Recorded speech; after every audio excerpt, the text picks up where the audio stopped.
ഇനി നമ്മൾ തുടക്കത്തിൽ ആര്യ സൂചിപ്പിച്ച കാര്യം Janaki V versus state of Kerala cinema വ്യാഴാഴ്ച തിയേറ്ററുകളിൽ എത്തുകയാണ്.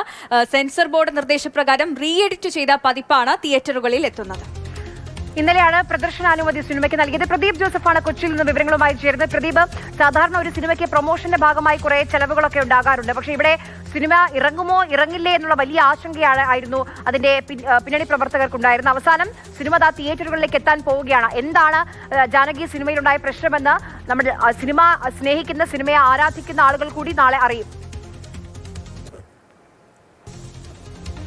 Janaki V versus state of Kerala എന്ന ചിത്രം 17-ാം തീയതി വ്യാഴാഴ്ച തിയേറ്ററുകളിൽ എത്തുമെന്ന് സംവിധായകൻ പ്രവീൺ നാരായണൻ അല്പസമയം മുൻപ് ഫേസ്ബുക്കിലൂടെ അറിയിച്ചു.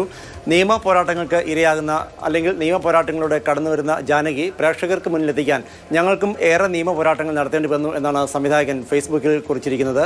സത്യം എല്ലായ്പ്പോഴും വിജയിക്കും എന്ന ടാഗ് ലൈനോട് കൂടിയാണ് Janaki V versus state of Kerala വ്യാഴാഴ്ച മുതൽ തിയേറ്ററുകളിൽ എത്തുന്നത്. നമുക്കറിയാം, കഴിഞ്ഞ ദിവസങ്ങളിൽ നിയമ പോരാട്ടങ്ങൾ കൊണ്ട് ചിത്രത്തിൻ്റെ പേരും ഈ ചിത്രത്തിൻ്റെ കാര്യം ഏറെ സംസാര വിഷയമായിരുന്നു. സെൻസർ ബോർഡ് ഏറ്റവും ഒടുവിൽ ഹൈക്കോടതിയിൽ ദിവസങ്ങൾ നീണ്ടുനിന്ന വാദപ്രതിവാദങ്ങൾക്ക് ശേഷം ഇന്നലെയാണ് പ്രദർശന അനുമതി നൽകിയത്. അതേ തുടർന്നാണ് തീയതി തീരുമാനിച്ചതും അടുത്ത വ്യാഴാഴ്ച മുതൽ തിയേറ്ററിൽ എത്തുന്നതും. ചിത്രത്തിലെ കഥാപാത്രത്തിൻ്റെ പേരായിരുന്നു പ്രധാന പ്രശ്നമായി വന്നിരുന്നത്. ചില സാമൂഹിക പ്രശ്നങ്ങൾക്ക് ഈ പേര് ജാനകി എന്നുള്ള പേര് ഉപയോഗിച്ചാൽ ചില സാമൂഹിക പ്രശ്നങ്ങൾക്ക് അത് ഇടയാക്കും എന്ന് പറഞ്ഞുകൊണ്ടാണ് സെൻസർ ബോർഡ് ഈ പേരോടുകൂടി അനുമതി നിഷേധിച്ചത്.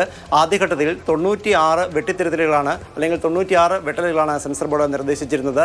പിന്നീട് ഹൈക്കോടതിയിലെ വാദപ്രതിവാദങ്ങൾക്കിടയിൽ അത് 2ആയി കുറഞ്ഞു. ചിത്രത്തിൻ്റെ പേരിൽ തന്നെ മാറ്റം വരുത്തി. ആദ്യം Janaki versus state of Kerala എന്നായിരുന്നു പേര് നിർദ്ദേശിച്ചിരുന്നത്. പിന്നീട് സെൻസർ ബോർഡിൻ്റെ കൂടി താല്പര്യപ്രകാരം അല്ലെങ്കിൽ ഹൈക്കോടതിയിൽ നടന്ന വാദപ്രതിവാദങ്ങൾക്കൊടുവിൽ Janaki V versus state of Kerala എന്നാക്കി. കൂടാതെ ഈ സിനിമയിലെ ഏറ്റവും പ്രധാനപ്പെട്ട ഒരു രംഗമാണ് കോടതി മുറിയിൽ നടക്കുന്ന ക്രോസിംഗ് രംഗം എന്ന് പറയുന്നത്. ആ ക്രോസിംഗ് രംഗത്ത് ജാനകിയുടെ പേര് ഉപയോഗിക്കുന്ന ഭാഗം മ്യൂട്ട് ചെയ്തു. അങ്ങനെയുള്ള മാറ്റങ്ങൾ വരുത്തിയാണ് ഒടുവിൽ അടുത്ത വ്യാഴാഴ്ച ചിത്രം തിയേറ്ററുകളിൽ എത്തുന്നത്.